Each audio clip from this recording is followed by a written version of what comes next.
Hello trainers, and welcome once again to the PoTown Store YouTube channel. I'm bringing you some expanded action today. We are going to be playing with Pikarom in the expanded format.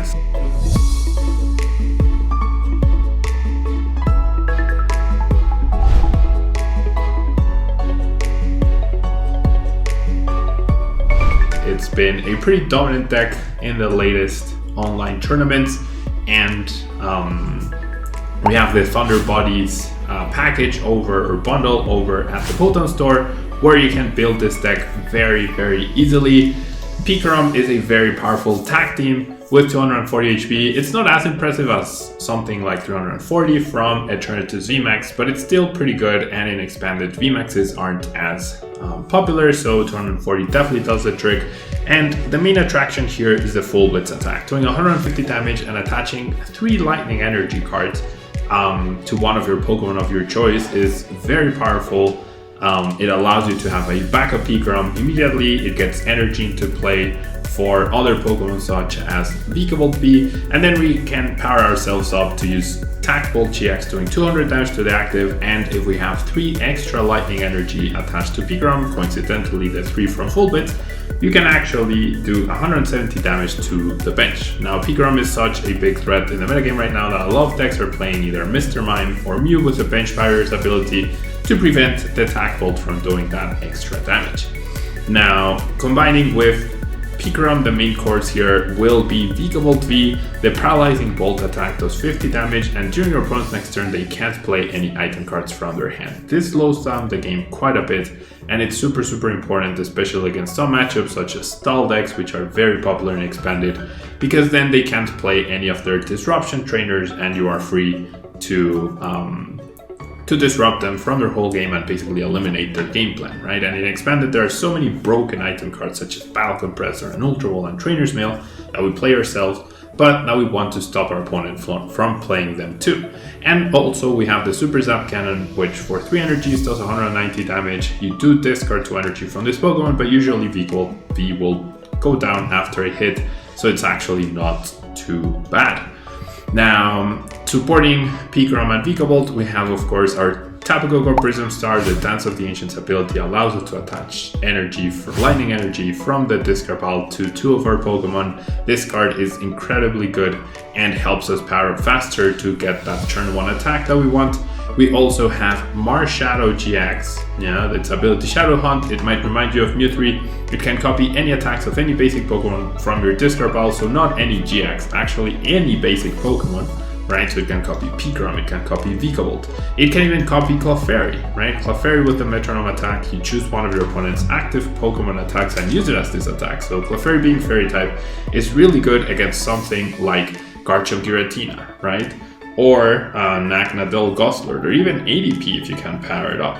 But we can use Marshadow to copy Metronome, and then we have Fairy, Fighting, and Lightning type attackers.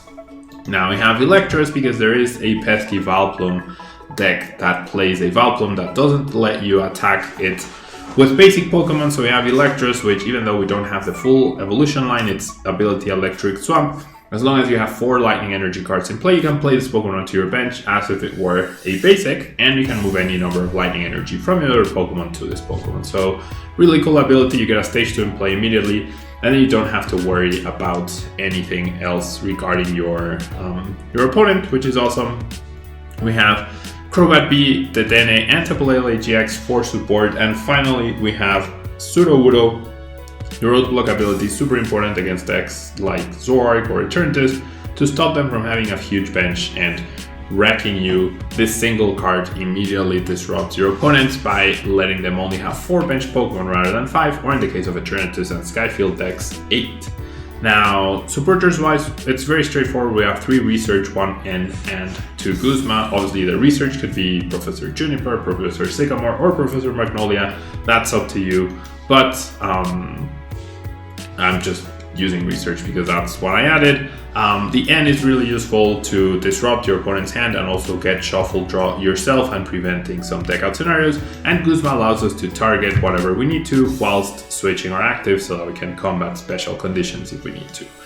Now, as I was saying, there are a lot of really broken item cards In Expanded, we have Max Elixir, where you look at the top 6 cards, and if there's a basic energy there, you can attach it to one of your benched Pokemon. So that allows us to accelerate our energy and get that turn 1 attack going. We also have Electropower, which boosts lightning Pokemon's attacks by 30 damage the turn you use it. So that's really, really important for us, because then that means our damage output is higher and we can take easier knockouts. We also have Quick Balls and Ultra Balls to search for any Pokemon we might need. We have Trainer's Mail to help us dig a little bit. We have Dowsing Machine as our A-Spec of choice. You can only play one A-Spec card in your deck, but the A-Spec allows us to discard cards from our hand, and we put a Trainer card from our discard pile into our hand. So this allows us to recycle things like Electropower, Energy Switch, Escape Rope, Versus Seekers, even the Stealthy Hood or Muscle Band, or even a Floatstone. Literally anything we might need, we can reutilize. So it's like a wild card trainer. And then finally we have the Thunder Mountain, which makes the attacks of lightning Pokemon, both yours and your opponent's, cost 1 lightning energy less. Now, it is a Prism Star card, so we can only play 1 copy of that in our deck, but between the Coco and this and the Max Elixirs, getting a turn 1 attack shouldn't be a problem for us. So let's jump into the Expanded ladder and see if we can get some good games in with Pikarom.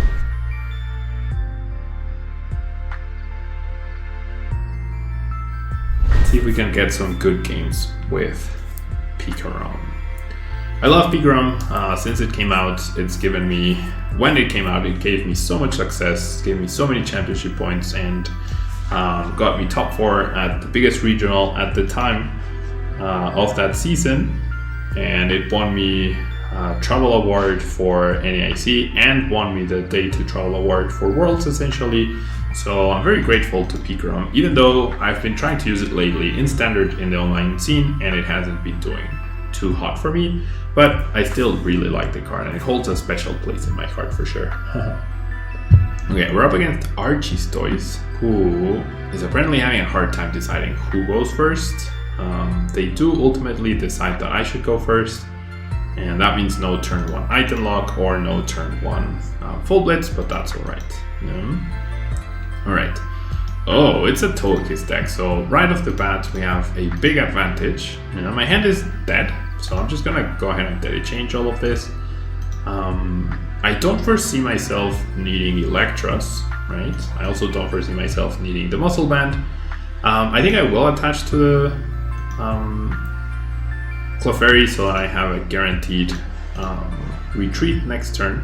And then might as well attach the Muscle Band. I'm gonna lose it otherwise, and you never know, right? You actually never know. Okay, so this is actually pretty solid. I don't know what my opponent is going to do next turn. I don't expect them to have a Vileplume or anything, so I don't think I'll need the Stealthy Hood. I'll keep this other Quick Wall right here, and I'm gonna go ahead and use Dance of the Ancients now, right?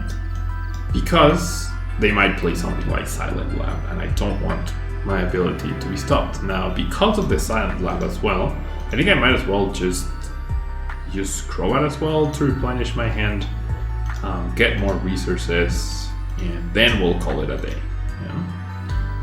Alright, now that's a good looking hand. So we're gonna go ahead and pass here. We even have access to the Floatstone thanks to the Dowsing Machine in case my opponent decides to I don't know, go for a boss, or now that they've played the greens, like a counter cat, not a counter catcher, like a great catcher or something weird. I don't know. Alright, so we see the Incense and we do see the Silent Lab as I was mentioning, so I'm glad I didn't keep my single Quick Ball hand. And that was a good idea to do that, and then we see that. Okay. I am 1 energy short at the moment on getting an attack off. However, I could go ahead and use Paralyzing Bolt for 160. Now I wish this was in my discard pile. That would actually be pretty good. Because then I could get a KO with Paralyzing Bolt. I honestly think that's what I should do. Just low and steady, right? And they're clearly a sort of... Oh, you know what? That's what I can do. They're clearly a sort of disruption deck.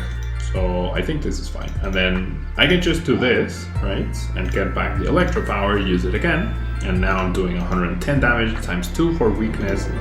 That is a KO on the Togekiss V. And alright. Drawing 3 energies along with your max elixirs is usually not ideal, right? But that's okay. I still hit the 2 max elixirs because we do play a good amount of energy. And I'll just go ahead and Paralyzing Bolt here. Thanks to the weakness and the double Electropower, we get our KO. Don't expect to be item locked at all, so didn't need to play that Via Seeker. That gives me versatility between Guzma and Research. And I think this is looking mighty fine so far. Mighty fine so far. Alright. I wonder what my opponent's plan is against Pikarom. Like, Pikarom is a very dominant card in this metagame, so I don't know, like, what you would do against this, you know? I don't know what you would do against this. My opponent is well played. Send a well played back. Yeah. Being lightning weak and then having such a strong start is pretty bad, right? Pretty bad overall. So we're just gonna go ahead and attach and Super Sap Cannon for the KO. Our energies get discarded and we get our win. Nice. Alright, so super straightforward. Obviously my opponent didn't pose much of a threat at the time, but you can see how explosive the deck can be. And if I had gone second, I probably would have gotten like all those energy into play along with the item lock. So not bad. Yeah, not bad at all.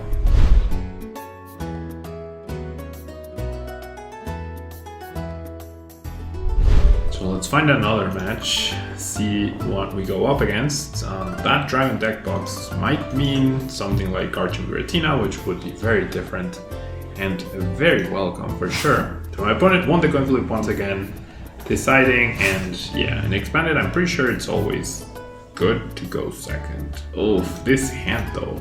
The double Electropower loss is gonna be very harsh.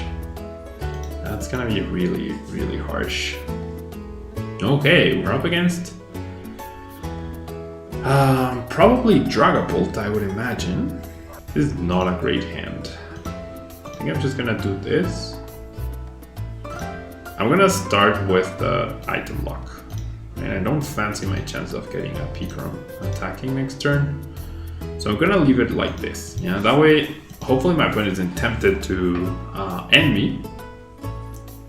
And then I can go Floatstone, double Electropower, Research. This could also be Ultra Necrozma. That's also true. This could be just Ultra Necrozma. And losing the Coco turn 1 would actually not be great. Yeah, that pretty much confirms Ultra Necrozma. I was thinking more Dragagarb, but this pretty much confirms it's Ultra Necrozma. So we're gonna get the double Dragon Energy, the Silent Lab, and the Floatstone. Oh, they don't get the energy. Interesting. Interesting. And they just pass. Okay. We'll take that. That's a good top deck. And now, they did play a supporter, right? I have the knockout on the Wob. Gonna get the Research going. So my abilities do not work, right? I need to remember that. My abilities do not work. I will, however, Ultra Wall and use that Max Elixir. This guy's useless and this guy's useless as well. So we'll just get the Pika. And we'll go ahead and Elixir. Nice. And then... So as you can see, like if this had been Pika, I still would have been able to get the KO or get the attack off. However, it would have relied on the Max Elixir hitting, and if you can avoid things like that, then I think it's better not to go for that sort of thing. I think my opponent top decked the Juniper, so that's good for them, right? And yeah, there's the energy. Nice top deck for my opponent on that Juniper. Does get rid of my energy, and now I'm in trouble because of the item lock. I mean, not the item lock, the ability lock. Right, now I am in trouble because of the ability lock. Not the worst case scenario, but definitely in trouble. So I think I just Research here, honestly. I don't want to end my opponent. I don't know what they're holding. They didn't attach a Lucky Egg, so that's... Oh, they can't attach a Lucky Egg. What am I saying? Okay. I don't have a switch. I can definitely do this though. I do need to be careful with the trash avalanche. So 1, 2, 3, 4, 5, 6, 7, 8 items so far. So what I could do is energy switch and KO. Is that worth it? I don't have a way to switch out, right? Do not have a way to switch out here. Yeah, I don't think getting the KO is worth it. So we'll continue the item log, I guess.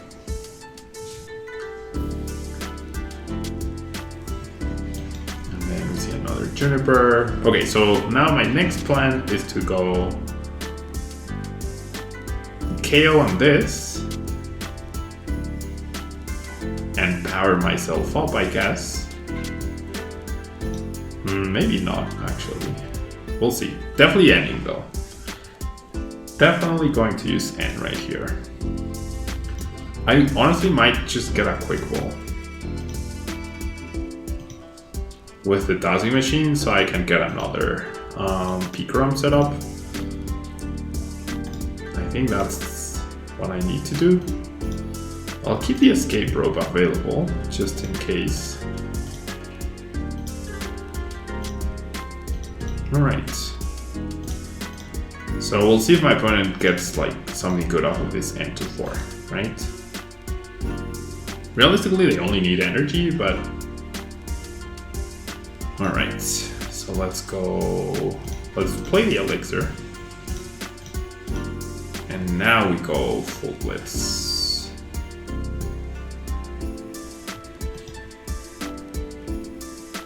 So we get the KO, we can power this guy up. The energy removal is very annoying. I do have the float stone though. And there's a victory, so my opponent clearly didn't draw very well off of the N, so we'll take that.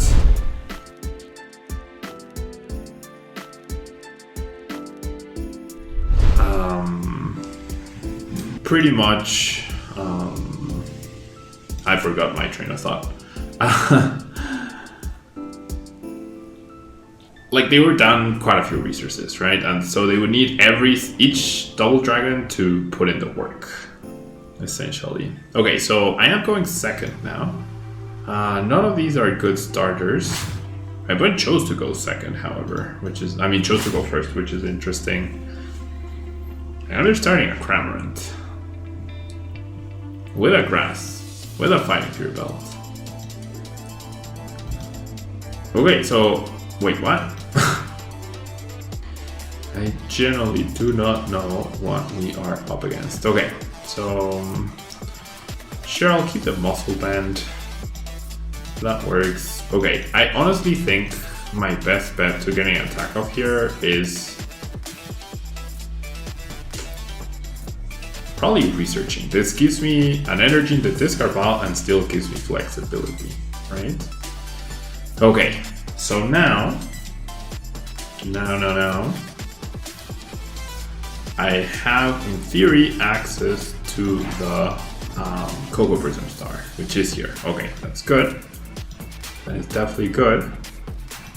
So then, if I hit this Elixir, I'm good to go, right? So when I do this, I'll grab not the Guzma apparently. Okay, never mind. Wait, no, I already researched. What am I doing? Okay, that's a mistake for sure. Should have just discarded that. Okay, so I do hit that guy. I will go ahead and attach, and then we'll go ahead and Deadly Change. Yeah, I've already researched. What am I thinking? Oh well. Okay, so we didn't get a float stone. I guess we can still technically get it. We can still technically get it though. Wow. With both elixirs, okay. Right, so let's get Croats. And let's play this. And then let's go Croat for 5. Escape ropes or float stones? Not quite.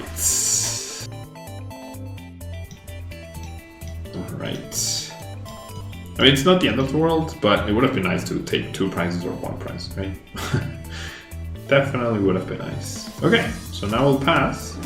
Our hand is not dead, and we do have energy switch attached to start item locking. This is a grow out, so my opponent will be able to find as many grass Pokemon as they want. Okay, see a Rillaboom V. So we're playing all sorts of stuff. That's a cool looking full art. I hadn't seen that like with a lot of attention, honestly. That's a really cool looking. Okay, Turf Field and DCE. So they will be able to get a KO onto the Dene.